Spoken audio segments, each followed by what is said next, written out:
Good morning, dear students. How are you? I hope so. All of you would be fine. I am Dr. Hanuman Singh Yadav, and today we have to continue this chapter with activity 3.3. Okay, let's see what has discussed in activity 3.3. It has written here that take pieces of iron, zinc, lead, and copper. Place any one metal on the block of iron and strike it 4 or 5 times with hammer. What do you observe? Repeat with other metals and record the change. Now dear students, इसमें क्या बोला गया है कि अपने पास iron होना चाहिए, zinc, lead या कॉपर, कोई भी मेटल होना चाहिए. लेट सपोज हमारे पास कॉपर का मेटल है, ठीक है. उसको हम लोगों ने क्या किया है, एक आयरन के ब्लॉक के ऊपर रख दिया है और उसको फिर हैमरिंग करना है, हथौड़े से पीटना है उसको. तो व्हाट वुड बी ऑब्जर्व, ये पूछा जा रहा है. तो चलिए आप लोग बताइए ऑब्जर्वेशन क्या मिलेगा. वो जो आयरन का वो जो कॉपर का जो मेटल है वो धीरे धीरे क्या होगा, वो पतले शीट में कन्वर्ट होते जाएगा, है ना. धीरे धीरे वो शीट में कन्वर्ट होगा. और मेटल की इस प्रॉपर्टी को हम लोग क्या बोलते हैं, मेलिएबिलिटी. क्या बोलते हैं हम इसको, मेलिएबिलिटी बोलते हैं, ठीक है. So this is one of the property of metal that it is malleable in nature. आप लोगों के घर में लोहे का तवा होगा तो लोहे का जो तवा होता है, या आप लोग घर में लोहे की बाल्टियाँ होंगी या एल्यूमिनियम की बाल्टियाँ होंगी, तो बाल्टी में क्या होता है, हम उसको पहले पीट कर हैमरिंग करके उसको शीट में कन्वर्ट करते हैं और बाद में उसको जो भी शेप देना है हम उसको शेप देते हैं, चाहे वो बाल्टी के रूप में हो सिलेंड्रिकल, चाहे वो तवा के रूप में हो, ठीक है. So this is the property of metal. ये हुआ एक्टिविटी 3.3, ठीक है. Now let's see further activity 3.4.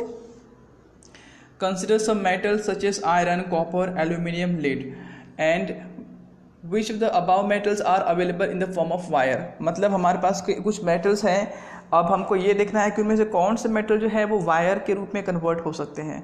आपके घर में वायरिंग होगा बेटा, आप लोगों ने देखा होगा एल्यूमिनियम का वायर रहता है, तांबे का वायर रहता है, कॉपर का भी वायर रहता है, लोहे का भी वायर रहता है, ठीक है.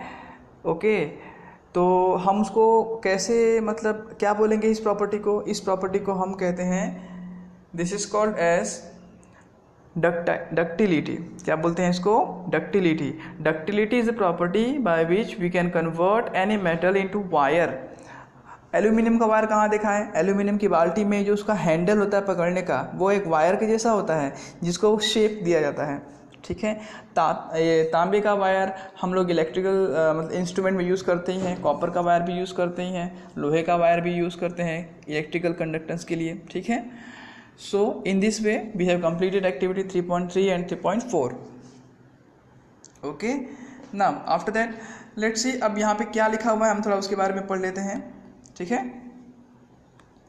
yes, okay, यहाँ पे लिखा हुआ है the ability of metal to be drawn into thin wire is called ductility. Gold is the most ductile metal. Dear guys, यहाँ पे क्या लिखा हुआ, जरा ध्यान से देखिए क्या बोला जा रहा है कि गोल्ड जो है वो मोस्ट डक्टाइल होता है ना, मोस्ट डक्टाइल मेटल होता है. You will be surprise to know that a wire of about 2 kilometre length can be drawn from 1 gram of gold. इसका क्या मतलब हुआ कि 1 ग्राम ऑफ गोल्ड को हम 2 किलोमीटर लंबे वायर के रूप में कन्वर्ट कर सकते हैं, ठीक है. It is because of their malleability and ductility that metal can be given different shapes according to our needs. यानी कि हमारी जैसी आवश्यकता है, हमारी जैसी बेसिक नीड है, उसके अकॉर्डिंग हम मेटल को डक्टाइल एंड मेलिएबल के बेसिस पे यूज़ कर सकते हैं, ठीक है. और आपको एक बात मालूम होगा बेटा कि गोल्ड जो होता है वो सबसे ज़्यादा डक्टाइल और सबसे ज़्यादा मेलिएबल होता है. वो इतना ज़्यादा मतलब कोमल होता है, मुलायम होता है. अगर प्योर गोल्ड की पहचान पूछा जाए तो प्योर गोल्ड की पहचान यही है कि वो बहुत ज़्यादा डक्टाइल और मेलिएबल होता है, ठीक है. इतना ज़्यादा कि हम किसी भी गोल्डन ऑर्नामेंट में प्योर गोल्ड इस्तेमाल करते ही नहीं, यूज़ नहीं करते, क्योंकि अगर प्योर गोल्ड रहेगा तो वो टूट जाएगा. इसीलिए उसकी मजबूती के लिए दूसरे मेटल को भी इन्वॉल्व किया जाता है. भले ही सोनार कितना भी कहे कि हाँ भाई ये प्योर गोल्ड है, बट वो प्योर गोल्ड कभी भी नहीं रहता है. इस बात को याद रखिएगा. इस पर क्वेश्चन आता है, पूछते हैं कि क्यों प्योर गोल्डन ऑर्नामेंट नहीं बना जाते, तो आपका आंसर क्या होगा, because it is too much delicate, बहुत ही कोमल होता है, and too much ductile, too much malleable nature का होता है, ठीक है.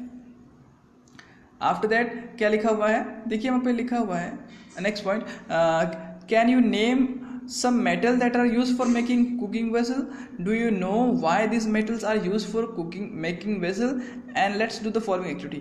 अच्छा, एक्टिविटी देखने के पहले क्या बोला हुआ है, कुकिंग मेटल कौन कौन से होते हैं, यानी खाना बनाने के जो बर्तन होते हैं हम कौन कौन से मेटल यूज़ करते हैं। तो आपको मालूम होगा कि हमारे घर में जो बर्तन हैं वो स्टील के हैं, एल्यूमिनियम के हैं, ठीक है। तो कुछ कारण तो होगा इनके पीछे, चलिए वो कारण समझ में आएगा एक्टिविटी नंबर 3.5 से, ठीक है।